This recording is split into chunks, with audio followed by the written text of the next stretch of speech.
Buenos días, niños, bienvenidos. En esta mañana, pues el hermano Mendoza nos va a apoyar con la clase. Y pues vamos a empezar con una oración. Dani, ¿la puedes ofrecer, por favor? Sí, está bien. Padre Celestial, te agradecemos un día más de vida. Padre, te pedimos que hoy en esta clase pueda morar tu espíritu y tu espíritu de enseñanza en cada uno de nosotros. Padre, también te pedimos que en el transcurso de la clase se puedan conectar los demás jóvenes para que no se puedan perder ninguna clase de esta cosa. Padre, te pedimos pan por nuestras faltas y te agradecemos que una de las cosas que haces por nosotros, de estas cosas las decimos y pedimos en el sagrado nombre de tu Hijo Jesucristo. Amén. Amén.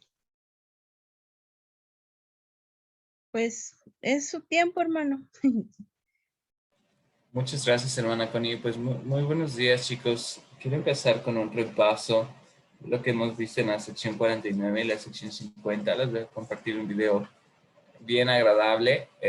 Por favor, prestenle mucha atención y para que podamos hacer como que ese repaso y hablar de lo que veremos el día de hoy.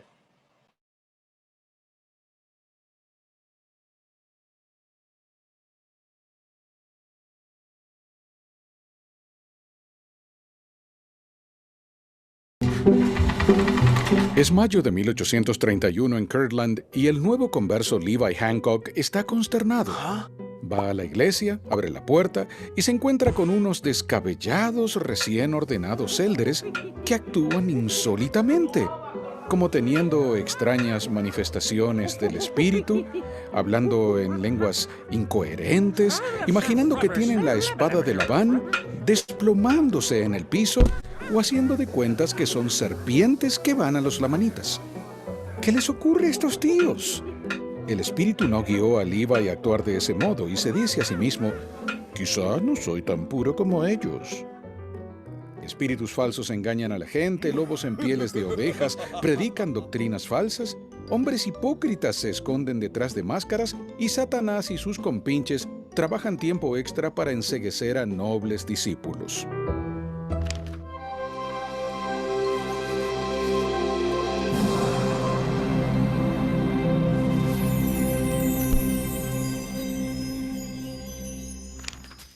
Cuando Parley P. Pratt regresa a Ohio con un informe de su misión entre los lamanitas en Missouri, se asombra ante el crecimiento de la iglesia desde su partida.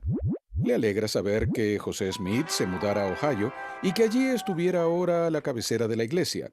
Va a visitar las nuevas congregaciones, pero también se siente confundido con todo el fanatismo que ve.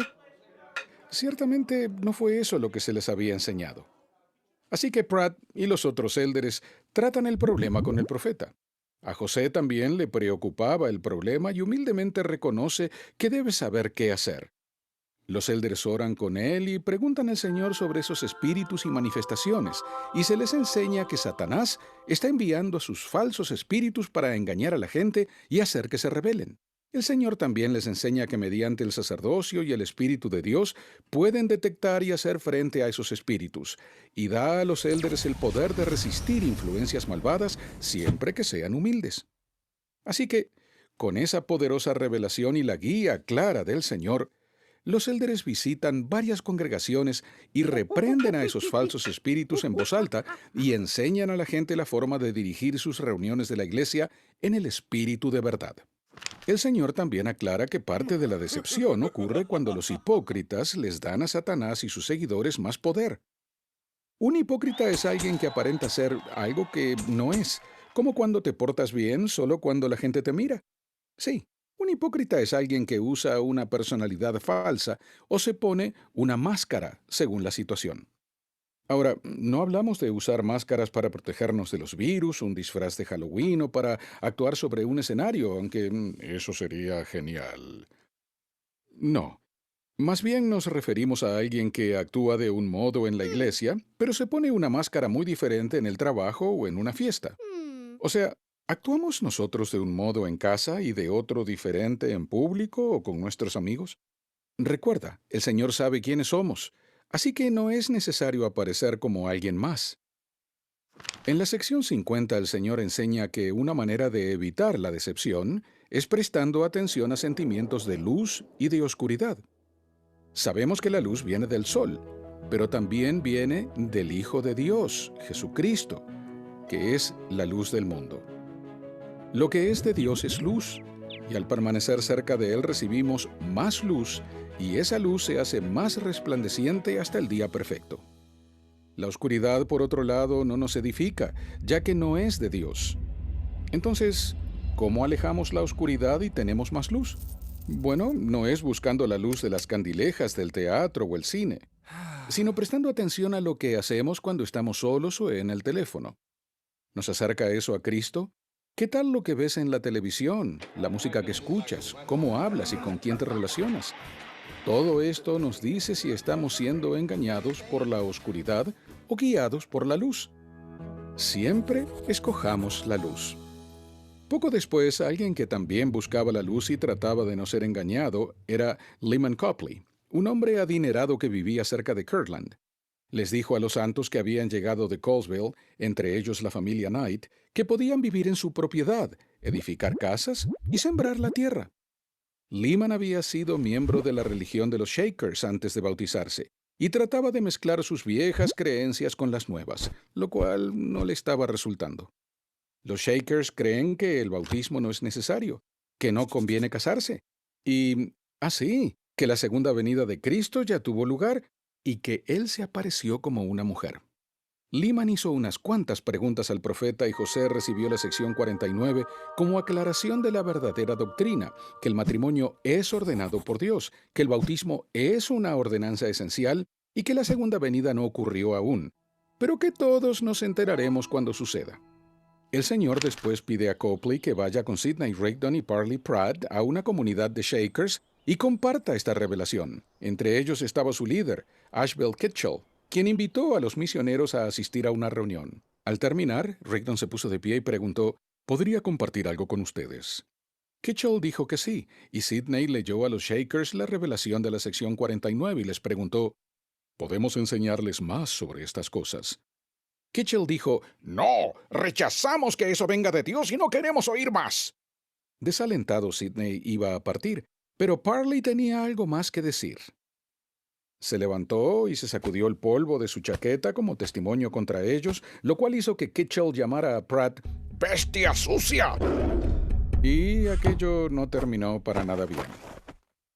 Lamentablemente, poco después, Lyman Copley endureció su corazón y ya no quiso reconciliar su antigua fe con las nuevas creencias, rompió su acuerdo con los santos de Colesville y los echó de sus tierras.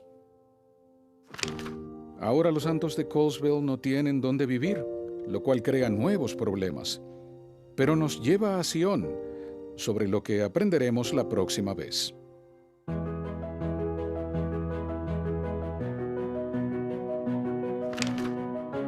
Gracias por ver esta presentación. Muy bien, chicos, ¿qué les pareció el resumen? Los escucho. Estuvo muy padre, nunca lo había visto. Está genial, ¿no? Sección 49, sección 50 de volada para que la recordemos así en unos 6, 7 minutos muy rápido y creo que se conecta mucho con lo que vamos a ver el día de hoy. Sinceramente quisiera confirmarnos, ahora Samuel está, bueno, Samuel ya está tu hermano, ¿verdad? Y Marco también. A ver, Marco Antonio, muy bien. Entonces, ¿qué te pareció, Samuel? Cuéntame, ¿qué piensas de este resumen? ¿Qué recordaste, qué reaprendiste? Pues me gustó mucho, en este caso el resumen, pues la animación y realmente pues me ayuda a recordarlo mejor, porque pues ya se representa de una manera visual, entonces pues siento que me ayuda mucho a recordar como pues el estado en lo que estaban los elders por los malos espíritus, entonces sí, eso me gustó. Y acabas de mencionar algo que yo quería que resaltáramos el día de hoy. ¿A qué creen que se deba el hecho de que había tantas personas pensando en muchos espíritus, a que todos estaban recibiendo revelaciones. ¿Qué sucede? ¿Por qué las personas tenían esa tendencia a buscar grandes revelaciones? ¿Qué piensan? Quisiera preguntarle a Dani. ¿Qué piensas, Dani? ¿Por qué la gente tenía tantas tendencias de decir que tenía revelaciones y visitaciones? Pues creo que les hacía falta como alguien que le explicara y tenían deseos. Ciertamente hacía falta, ¿no? Alguien, muchas personas para explicarles, pero creo que esto se debe a lo siguiente. El día de hoy, chicos, analizaremos el dominio de la doctrina. Y hay que entender que como parte de la restauración, Dios envió mensajeros angelicales para restaurar las cosas, entre ellas el sacerdocio, primero el de Aarón, luego mensajeros para el sacerdocio de Melquisedec, luego, pues ustedes saben que antes de eso Moroni, ¿verdad? Se aparecía y aunque en ese momento todavía no venían las apariciones en el templo de Kirtland, porque pues se iba a edificar, la restauración trajo muchas y grandes revelaciones. Y eso confundía quizás, ¿no? Como que la tendencia, como que mucho del ánimo por el que las personas veían era por el saber que nuevamente Dios se revelaba a los hombres. Pero más que ayudarlos en algún tiempo a poder entender que esta es la iglesia con viviente, ¿no? Porque los profetas recibían esa revelación y adicional a eso, porque pues tenía la doctrina de verdad, pues los confundió durante mucho tiempo. Pero esta declaración es un poco compleja. Le voy a pedir a Pedro que me ayude a leer Doctrina y Convenios, sección 1, el versículo 30.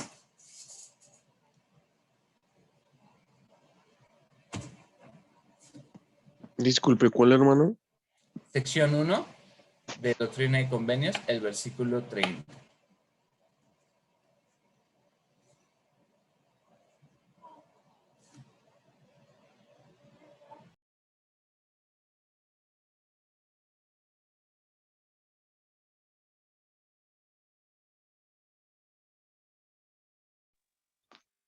Y también para que aquellos a quienes se dieron estos mandamientos tuviesen el poder de establecer los cimientos de esta iglesia y hacer salir la oscuridad y las tinieblas, la única iglesia verdadera y viviente sobre la faz de toda la tierra, con la cual yo, el Señor, estoy bien complacido hablando a la iglesia colectiva y no individualmente. Cantan las aclaraciones del Señor, pues no se emocionen, como iglesia, individualmente tienen que arrepentirse todos, pero, pero, ¿cómo te hace sentir, Pedro, la declaración, la única iglesia verdadera y viviente? Esa declaración es increíble, ¿no? ¿Qué te hace pensar? Pues de que sabemos de que pues es la iglesia verdadera y de que pues estamos en ella. Me gusta, es bueno saber y escuchar acerca de tu testimonio, pero ayúdenme a poder a entender un poquito mejor esto. Denme sinónimos de única y verdadera. Cada uno me va a dar un sinónimo. ¿Qué es lo que el Señor nos quiere enseñar de esto? Venga de ahí. ¿Quién dice yo? Hermana Connie, un sinónimo. Que no hay otra. Ok. Ok. Esto es de única. ¿Qué más?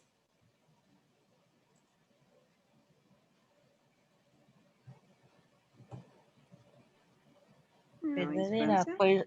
Ajá. ¿Qué? Perdón, ¿no escuché? No es falsa. Exacto, ¿no? No falsa.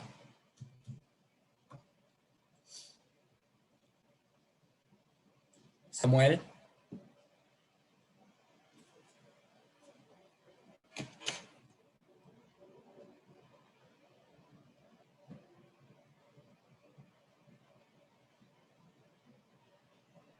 Solo hay uno. Ajá, muy bien. Yo pensaría de verdadera será que es franca, ¿no? Real. Real. De única pensaría que es inigual, ¿no? ¿Podría ser cierta? Claro, cierta, por supuesto. Certeza, etcétera. Muy bien. Verás, Verás, exactamente. Excelente, ya se despertaron. Por eso les puse el video. Muy bien, excelente. Ahora, chicos, debemos de ser muy cuidadosos con esta declaración, ¿no? Nuestra intención no es sentirnos superiores o mejores por el hecho de pensar que nuestra iglesia es única y veraz. Hay algo que a lo mejor nos puede confundir un poco, y es el hecho de que en todas las cosas hay luz y verdad. No podemos pensar que no hay verdad o veracidad y en otras filosofías o en otras iglesias. Para esto yo quisiera saber un poquito más de su perspectiva en cuanto a esto. Samantha, ¿por qué crees que el Señor haya hecho esta declaración como tal? ¿Cuál era su propósito en esto?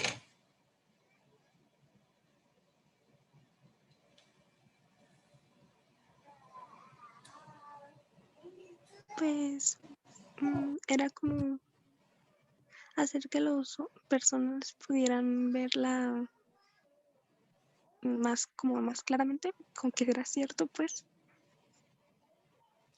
Sí, sin claro. tener tantas dudas o así.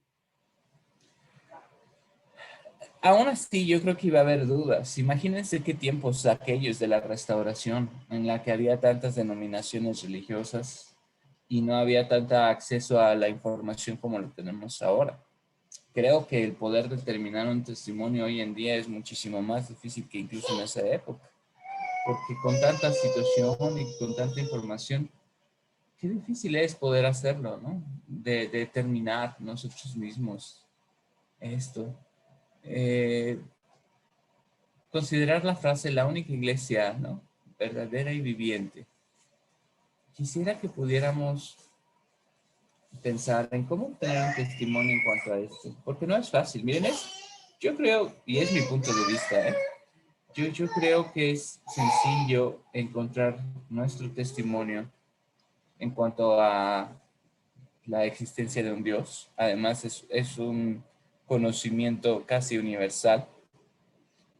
En cuanto al testimonio de Cristo, quizás ya se acotó una tercera parte de la población mundial, pero también es algo en lo que compartimos, ¿no? Creencia con muchísimas personas y eso facilita el entender y creer, ¿no? Tener testimonio del libro de Mormón es algo que también es una evidencia, ¿no?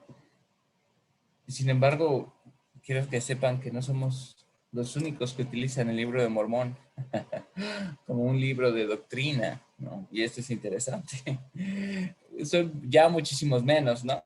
Pero aún hay otras denominaciones que no son la única iglesia, ¿no? Que mencionan, pero que aún no utiliza.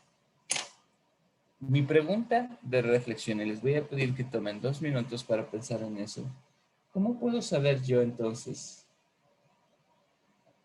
que verdaderamente la iglesia de Jesucristo, de los santos de los últimos días, es una iglesia verdadera y viviente?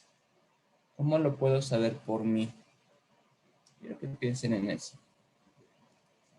Porque podríamos coincidir con otras personas acerca de la existencia de nuestro Padre Celestial, la existencia de Cristo, aún del libro de Mormón con otras personas.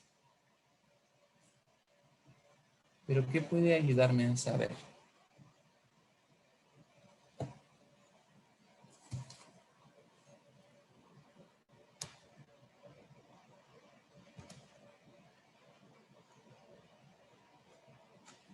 Samuel,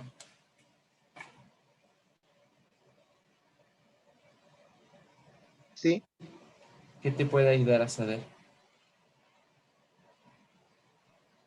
Pues apenas dijo eso, a mi mente llegó la idea de cuando pues José Smith también tenía esas dudas Ujú. ¿Y qué pasó? de saber qué creer o en qué creer, en qué iglesia ir. Entonces, pues yo pienso que también es una buena forma la que él hizo, pues la que aquella escritura le decía, que era preguntar con fe. Entonces, yo creo que eso es lo que tendremos que hacer cada quien. Ok. ¿Y qué pasó inmediatamente después de la oración, Samuel, del profeta José Smith? Perdón, es que no lo logré escuchar. ¿Qué pasó después de la oración del profeta José Smith? Pues, por así decirlo, le llegó una revelación que él tenía que seguir esas palabras, que tenía que Pero preguntar antes de la visita sucedió algo. ¿Te acuerdas, Samantha, qué pasó antes de la visita?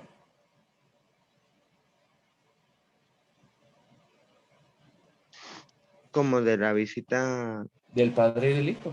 ¿Algo pasó?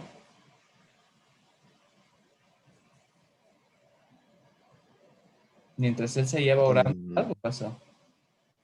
Satanás llegó ahí a quererlo sí, confundir, sí, sí. dice que casi hasta destruir. Es cierto, hermana Connie, es cierto. Y esto es, chicos, porque ciertamente no va a ser, no es algo que el adversario ah, desee que suceda, o sea, es algo am, que van a tener oposición para obtener un testimonio. Me gusta la manera en que ustedes expresan parte de esto y quisiera que pudiéramos entender el privilegio de esto, ¿no?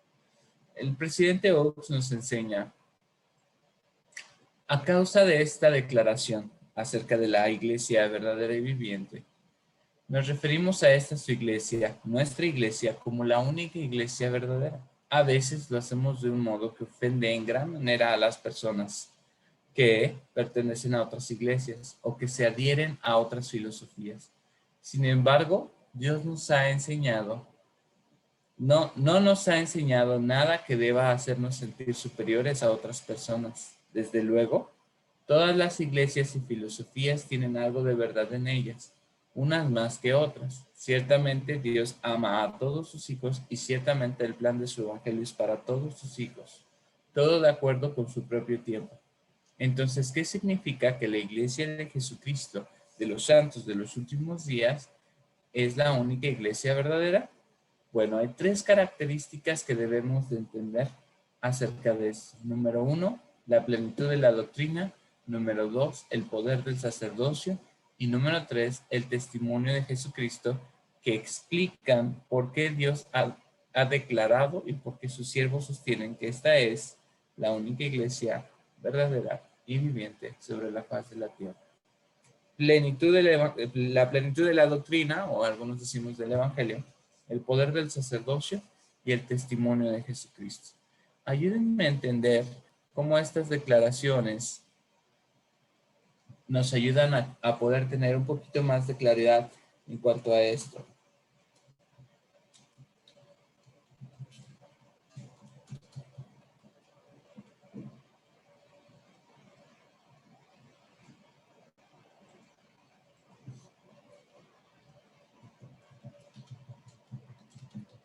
¿Hasta aquí hay preguntas, chicos? No. Todo claro como la Coca-Cola.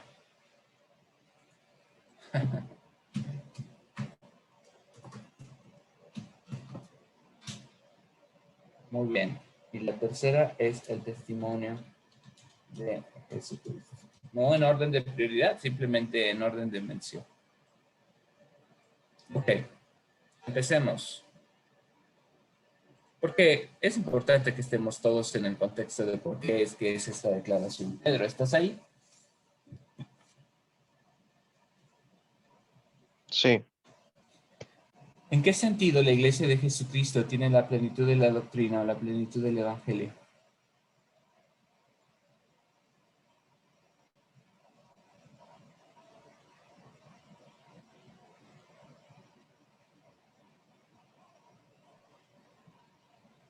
No entiendo. O sea, ¿en cómo la tiene ella? Sí, como tu iglesia, la iglesia a la que perteneces, posee la plenitud de la doctrina. Por qué esta declaración tiene sentido o no lo tiene? Pues porque lo tenemos desde un principio. O sea que, pues es la base de la iglesia, yo diría. Ok, ok. Sabes, es interesante porque dijiste lo tenemos desde un principio, algo que he aprendido de las revelaciones ah, de, del Señor es que va línea por línea, ¿eh? Línea por línea, precepto por precepto. O sea, se tomó muchos años para poder llevar, ¿no? Su iglesia a la plenitud de la doctrina, ¿no? Las revelaciones iban a medida de que estábamos listos en recibirlas. Y a manera personal creo que nosotros también. Nuestra primera gran evidencia, hablando de la plenitud de la doctrina, pues es el libro de Mormón, que tiene la plenitud del Evangelio. Y después se nos enseña línea por línea y se fue revelando y se sigue revelando la plenitud de la doctrina a través de los profetas, a través de las enseñanzas del plan de salvación, a través del conocimiento de las ordenanzas que son necesarias. Por eso me pareció tan esencial ver el resumen de lo que platicábamos, ¿no?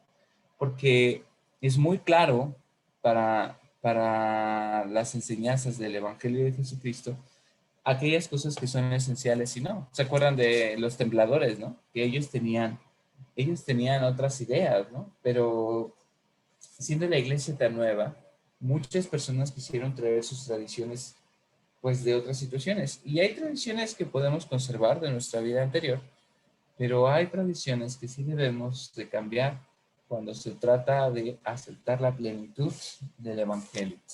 Entonces, entendemos que es la plenitud de la doctrina porque se poseen todos los conocimientos, los principios, las ordenanzas que nos ayudan entonces a poder lograr la salvación, ¿no?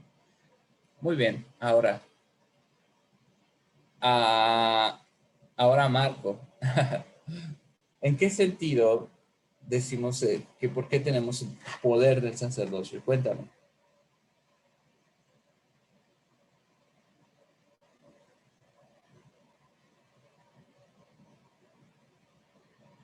¿Estás ahí, Marquiño? Estoy aquí, no es que Te escucho. a ver, ¿en qué sentido? ¿Cómo era la pregunta? ¿Qué Sí, sentido? acuérdense que estas tres declaraciones son una manera de decir que, bueno, el presidente Oaks nos enseña, ¿no? Decimos que es la iglesia verdadera y viviente porque poseemos estas tres cosas. ¿En qué sentido ahora el poder del sacerdocio, pues, nos ayuda a entender que es la iglesia con veracidad, ¿verdad? Y que es una iglesia con plenitud. Pues supongo porque es un poder de Dios eh, que es dado directamente a los hombres. Ujú, ujú. Sí, pues básicamente eso.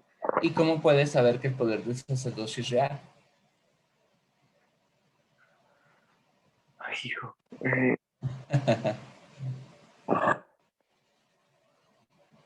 Pues porque, no sé. Ya es la respuesta. Avi sabe la respuesta, ella la quiere decir. Ok, la escucho. Pues yo pienso que es que el poder del sacerdocio puede hacer cosas grandes que la mayoría de personas de otras iglesias no pueden hacer. Ujú. Dame un ejemplo. Ah, bendecir la Santa Cena o dar bendiciones. Ok, interesante. ¿Sabes? Es interesante porque aún en el tiempo de Jesucristo y sus apóstoles en el Nuevo Testamento, había personas que intentaban en el nombre de Cristo hacer algún otro tipo de milagros, ¿no? Pero el derecho de administrar sus ordenanzas Fíjense un dato curioso, cuando José Smith fue ordenado, ¿no? Y preparado, antes de ser, ¿no? Conocido como el presidente de la iglesia o el profeta, primero fue ordenado como el presidente del sumo sacerdocio en la iglesia. Y esto para mí tiene todo el sentido, ¿no? Porque primero era necesario organizar este tema, ¿no? La primera presidencia, por ejemplo, es un quórum del sacerdocio, ¿no? No es solo una organización de mención, ¿no? La primera presidencia es un quórum y el quórum de los 12 apóstoles también es una organización del sacerdocio directamente.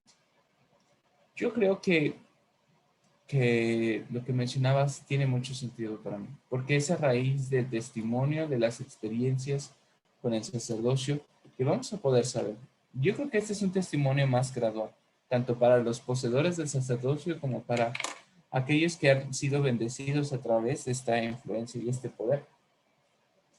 Porque imagínense, ¿no? Es cuando tomamos la Santa Cena, es cuando recibimos una bendición del sacerdocio, cuando una ordenanza es en nuestras vidas, que se manifiesta el poder de la divinidad. Y es conforme vemos esta autoridad que nos damos cuenta, ¿no? de lo real que es. Yo tengo un testimonio del poder del sacerdocio, sé que es real, he visto sanar personas, he visto la vida de las personas cambiar, recibir el consuelo que necesitaban, es real. Ahora, ¿será diferente nuestro testimonio de Jesucristo al de otras denominaciones o filosofías, Daniela? ¿Qué piensas? Creo que sí, ¿Por qué?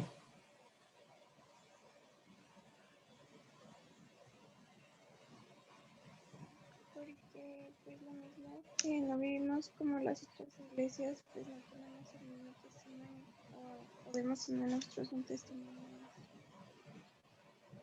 Te escuché muy poquito, ¿podrías repetirlo un poquito más fuerte? Porfis. ¿Ahí ya me escucha? Mejor. Ok. Que pues igual el que no tengamos lo mismo todas las iglesias, pues hace que nosotros podamos tener un testimonio y a veces las otras personas no, porque no lo viven.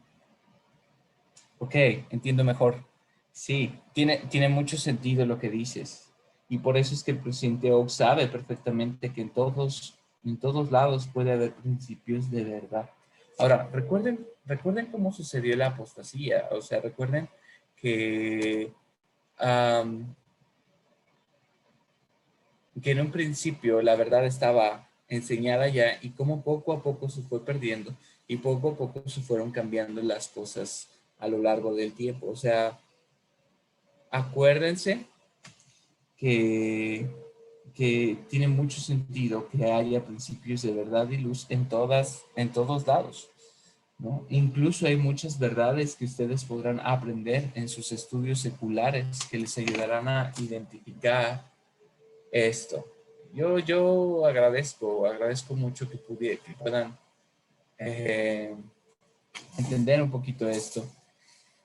Y estén bien convencidos de esta situación, chicos. Ustedes tienen que esforzarse por confirmar este testimonio. No es fácil y entiendo si alguno de ustedes aún tienen sus dudas. Quiero que sepan que esto no los hace malos, ni mucho menos. Qué bueno que tengan dudas. Pero lo malo de esto es no buscar resolverlas, no buscar eh, aclarar esas dudas. Busquen entender y busquen aprender esas dudas para que verdaderamente se sientan cómodos con su testimonio. He sabido en algunas ocasiones que a veces nuestro testimonio nos pudiera avergonzar. Híjole, qué pena decir que yo no tomo, ¿no? Cuando todos sí se van a la fiesta y me avergüenzo de mi testimonio. Sí, sé que José Smith fue un profeta de Dios y que recibió la revelación de la palabra de sabiduría y los profetas actualmente dicen que debo de cuidar mi cuerpo, pero me da pena, me avergüenzo. Imagínense de qué sirve entonces tener un testimonio en la veracidad de estas cosas si nos avergonzamos de él. Quisiera que pudieran disfrutar del conocimiento que tienen ahora. Imagínense que más que entonces ayudarnos a poder sentir paz y seguridad en las cosas que hacemos, nos dé vergüenza por las personas con las que convivimos. Quisiera ponerles una situación hipotética. Vamos a hacer un análisis juntos. Fíjense, había dos personas, dos amigos que se llamaban Diana y Clark. Ellos van caminando a la escuela porque ya se acabó la pandemia. Y en eso Clark le pregunta a Diana: hemos sido amigos por mucho tiempo, así que no me tomes a mal lo siguiente, pero ¿por qué ustedes los mormones dicen que pertenecen a la iglesia verdadera? ¿No te parece arrogante decir que tu religión es verdadera y que todos los demás es falsa? Diana se sorprende por la pregunta. Nunca había considerado que decir que la iglesia es verdadera podría insinuar que todas las demás iglesias son falsas. Analiza con tus compañeros ahora ustedes. ¿Cuál piensan que es la intención del comentario de Clark? Ustedes, ¿de qué manera resumirían los sentimientos y las creencias de él? ¿Qué piensan? Primero, ¿por qué Clark habrá hecho ese comentario? ¿Estará ofendido? ¿O por qué pasa esto? ¿Les ha pasado? Yo pienso que él no cree, yo pienso que él no cree, no. Por eso hizo esa pregunta y piensa que esa iglesia y las demás son falsas. Podría ser, pero me da la impresión de que ellos son buenos amigos y que la pregunta de Clark puede ser genuina. Sí, seguramente no cree, o probablemente cree en otra iglesia, pero como que la declaración de Diana le incomoda, porque han sido amigos por mucho tiempo, pero está incómodo, ¿no? ¿Qué piensan?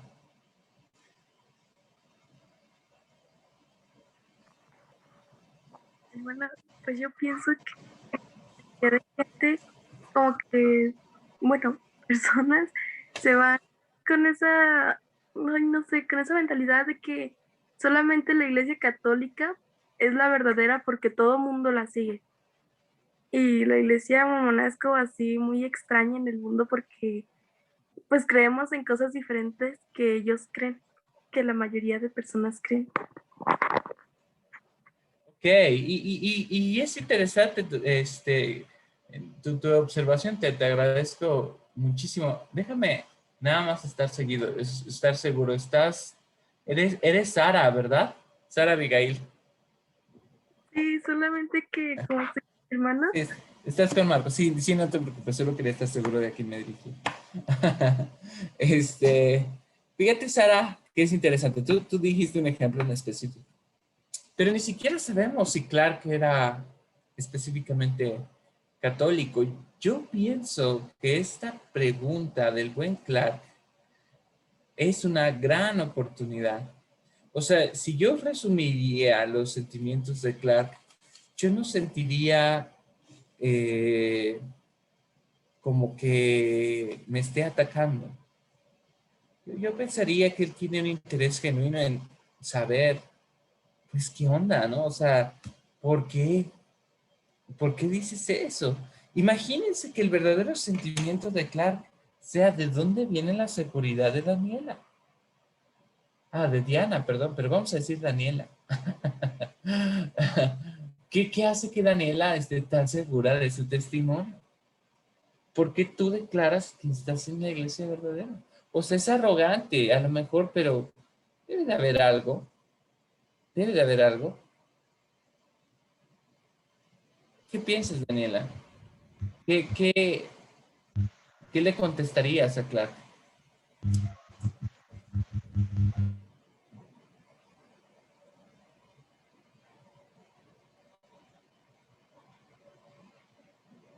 Dani. Ay, pues, no sé. Yo creo que sería como un testimonio. Te pierdo un poco, Dani. Que sería como, pues como el testimonio, vamos a tener experiencias, tal vez compartir. Ok. Muy bien. Chicos, recuerden estos 3 principios que aprendimos el día de hoy. Compartir su testimonio sobre la plenitud del Evangelio es importante. Su testimonio sobre el sacerdocio y su testimonio sobre la naturaleza del Cristo. Porque nosotros creemos que está vivo y resucitado. Y eso no es del todo aceptado por todos. Hay una declaración que me gusta. Dice, debemos ser un pueblo amigable. Debemos reconocer lo bueno en todas las personas. No vamos de un lugar a otro tratando de destruir a otras iglesias. Predicamos y enseñamos de una manera positiva y afirmativa. Decimos a los de otras confesiones religiosas, traigan consigo todo lo bueno que tengan y veamos si podemos añadir algo. Chicos, de verdad, es bueno que ustedes tengan las escrituras y entiendan bien la doctrina de por qué hacemos lo que hacemos, pero nunca usen ese conocimiento para contender o desacreditar a otras denominaciones. Desde mi punto de vista, esta conversación hipotética entre Diana y Clark puede ser equivalente entre o una oportunidad para predicar el evangelio a un amigo, o puede ser catastrófica la pelea que puedan tener e incluso hasta romper su amistad por ella sentirse atacada. Puede ser un gran problema. Pero de ustedes depende cómo manejarían esa situación. De ustedes depende cómo podrían o conservar la amistad con Clark o tener un problema. Hermana Connie, por favor. Pues bueno, yo pienso que ahí cabe la invitación, ¿no? De venid y ved, de poder invitar a otros al por qué nosotros creemos en que es la única iglesia verdadera. La única manera en que otras personas lo sepan es cuando lo experimenten, cuando estén allí y lo vean, por qué, cuando puedan sentir la influencia del Espíritu en la bendición de la Santa Cena, cuando estén en una clase de seminario, cuando estén en una clase de escuela dominical. Es cuando las personas pueden sentir esa influencia, esa luz de Cristo y poder saber por qué nosotros creemos. Hay cosas que no podemos explicar, que no podemos decir con palabras. Entonces, al experimentarlo de primera mano, como luego dicen, es cuando las personas pueden llegar a saber que estas cosas son verdad. O sea, bueno, yo hay cosas que no puedo explicar con palabras, pero que con ejemplos, con ver, con hacer, es que la gente puede llegar a creer también. Gracias, hermana Connie. Sí, definitivamente esa es una gran oportunidad para invitar, para venir y ver. Y adicionando a lo que la hermana Connie dice, porque también nuestras reuniones no están exentas de tener una mala experiencia. Puede pasar también de que decimos, bueno, ven y ve, ¿no? Y ese domingo, la hermana que comparte siempre su testimonio, súper llora en el púlpito, y luego en la clase el hermano que hace preguntas extrañas, empieza a decir cosas como que vamos a ser dioses, el embrión, y empieza a decir cosas súper extrañas en la clase. Y luego un hermano nuevo también como que súper sacado de onda, y ustedes con su amigo, no, bien incómodos. Imagínense ese escenario. Digo, no es que ha pasado, ¿verdad? Pero imagínense qué pudiera pasar. Al final de cuentas, la obtención de un testimonio dependerá mucho de lo que ustedes, como sus amigos, como personas cercanas, pueda influir y demostrar y explicar. Porque no siempre vamos a tener reuniones que parezcan las más favorables. Para mí eso también es una prueba de la veracidad de esta organización, porque nuestros líderes eclesiásticos no reciben un entrenamiento, no reciben una capacitación, no reciben, ellos son llamados por inspiración y geográficamente están seleccionados para velar por las personas que se encuentran ahí, ¿no? Ustedes son afortunados, tienen una gran maestra de seminario que vela por ustedes y pertenecen a una estaca bien establecida. Pero chicos, hay jóvenes con los que a veces platico que están en distritos, en ramas bien foráneas, en lugares en donde es a veces más difícil acceder a cierta información. ¿no? Pero siéntanse afortunados, siéntanse fortalecidos por pertenecer a ello. Yo les quiero invitar a que puedan hacerlo y poner en prueba esto, chicos. En cuanto al repaso del dominio de la doctrina, bueno, ya vimos Doctrina y Convenios, sección 1, versículo 30. Quisiera que también pudiéramos repasar precisamente las declaraciones de José Smith, Historia, ¿no? Del 15 al 20. Recuerden lo que hablábamos, ¿no? Justamente cuando él se va a orar, y es lo que platicábamos, él decía en el versículo 16, bueno, en el mismo 15, dice, apenas lo hube hecho acerca de elevar a Dios el deseo de su corazón, súbitamente se apoderó de mí una fuerza que me dominó por completo y surgió tan asombrosa influencia en mí que se me trabó la lengua, de modo que no pude hablar. Una densa oscuridad se formó alrededor de mí y por un momento me pareció que estaba destinado a una destrucción repentina. Chicos, esto es real. Más esforzándome con todo mi aliento por pedirle a Dios que me librara del poder de este enemigo que se había apoderado de mí, y en el momento en que estaba para hundirme en la desesperación y a la destrucción, no a una ruina imaginaria, sino al poder de un ser efectivo del mundo invisible que ejercía una fuerza tan asombrosa como yo nunca había sentido en ningún otro ser, precisamente en ese momento de tan grande alarma, vi una columna de luz, más brillante que el sol, directamente arriba de mi cabeza. Y esta luz gradualmente descendió hasta descansar sobre mí. No bien desapareció, me sentí libre del enemigo que me había sujetado. Al reposar sobre mí la luz, vi en el aire, arriba de mí, a dos personajes cuyo fulgor y gloria no admiten descripción. Uno de ellos me habló, llamándome por mi nombre, y dijo, señalando al otro, este es mi hijo amado, escúchalo. Chicos, tenemos que tener bien presente esta escritura, ¿no? Este dominio de la doctrina, y así como también la sección que ya leímos.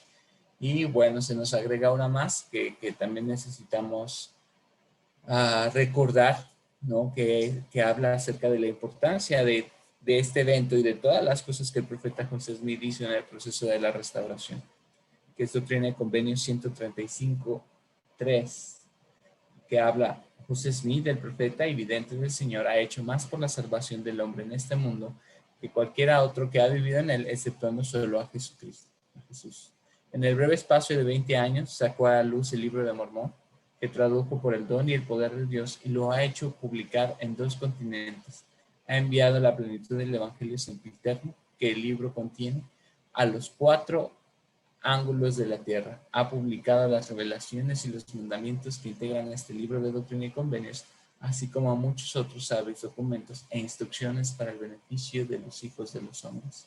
Ha congregado a muchos miles de santos de los últimos días, ha fundado una gran ciudad y ha dejado un nombre y una fama que no pueden fenecer. Vivió grande, murió grande a los ojos de Dios y de su pueblo. Y como la mayoría de los ungidos del Señor en tiempos antiguos, ha sellado su misión y obras con su propia sangre. Y lo mismo ha hecho su hermano Hiram. En vida no fueron divididos y en su muerte no fueron separados. Chicos, les invito a que si hay algo en su testimonio que todavía les inquiete, si hay algo que todavía no les haga sentir convencidos dentro de la plenitud de la doctrina o dentro del poder del sacerdocio o aún del testimonio de Cristo, le invito a ponerlo a prueba. Nunca hemos dicho que es malo tener dudas, pero sí les pido que duden de sus dudas antes que dudar de su fe. Pongan a prueba y experimenten el testimonio de la veracidad de estas cosas por ustedes mismos. Es lo mejor que pueden hacer. Saber por ustedes mismos las cosas. Yo les testifico que el Señor puede aclarar cada una de sus dudas, tanto de experiencias a manera personal como aún de aquellas dudas de doctrina. Y Él les puede contestar. Ustedes pueden saber por sí mismos estas cosas, pero tienen que pagar el precio. Tienen que vivir de una manera que el Espíritu pueda ser su compañero. Tienen que orar, ayunar, meditar, estudiar. Y quizás yo lo haría en libros físicos para no distraerme con TikToks, notificaciones de Facebook, Instagram, Twitter LinkedIn, etcétera, etcétera, etcétera. Paguen el precio. Si ustedes quieren saber de verdad, paguen el precio. Obtengan un testimonio de estas cosas. Porque podemos obtener un testimonio de cada principio de la restauración.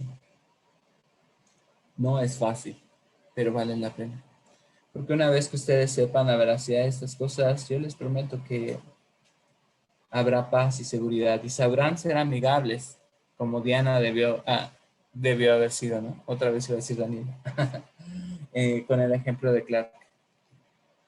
Y les invito a que si ustedes hacen esto, realmente el Señor tomará el tiempo para contestarles y tendrán un testimonio y una relación más cercana y personal para con Él. Él siempre está atento de sus necesidades. Pero cuando elevan en oración estas peticiones, hay una consideración especial, porque es el más interesado en ayudarles a tener un testimonio. Y lo comparto y digo en el nombre de Jesucristo. Amén. Amén. Gracias, presidente. Muy claro.